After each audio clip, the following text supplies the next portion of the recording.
This is Pakistan. From stealth fighter programs to battlefield-ready tactical nukes, Pakistan's military isn't just holding the line, it's quietly reshaping the balance of power in South Asia. So, is Pakistan's military might really on another level? Let's find out.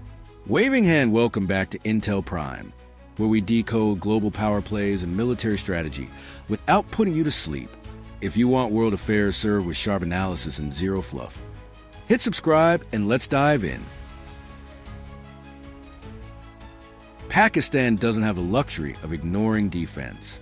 Its borders touch Iran, Afghanistan, China, and India, its historic nuclear rival.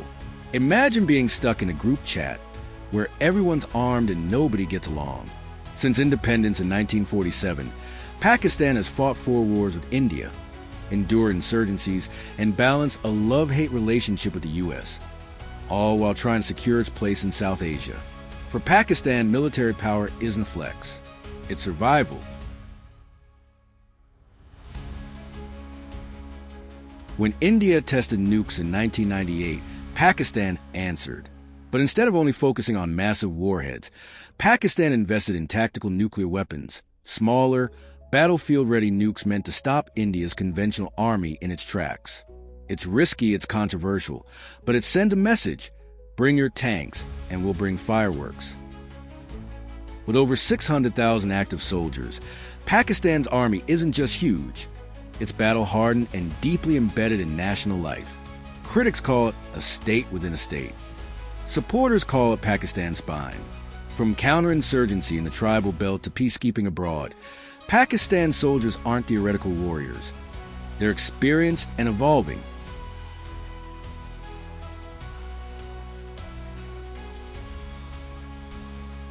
The Pakistan Air Force may be smaller than India's, but it's fast, flexible, and lethal. The JF-17 Thunder, built with China, is cheap, adaptable, and combat-proven. The Project Azm stealth program aims to put Pakistani-built radar-evading jets in the skies by the 2030s. And let's not forget, in 2019, the PAF shocked the world by shooting down Indian jets in the Balakot crisis. Don't underestimate Pakistan's Navy.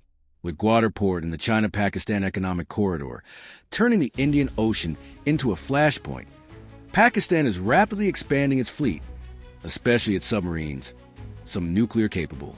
That means second-strike nuclear capability. Translation: even if you take out land-based nukes, Pakistan can still hit back from under the sea. Pakistan knows power isn't built alone. Its deep defense partnership with China is the backbone of its modernization. Add growing ties with Turkey and Russia, plus decades of U.S. training, and you got a network that keeps Pakistan in the game. The paradox. Here's the twist. Pakistan's military isn't just about defense. It's also a political and economic force, running businesses, shaping foreign policy, and sometimes overshadowing civilian governments.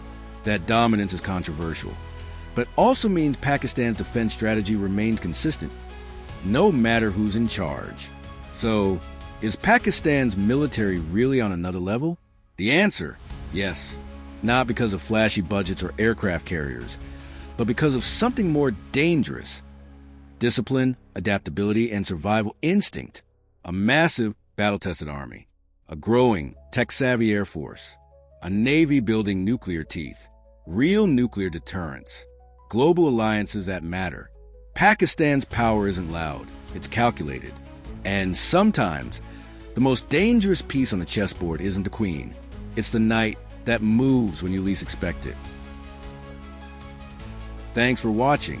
If you learned something new, smash that like button, drop your thoughts on Pakistan's military in the comments, and subscribe for more deep dives into global power plays.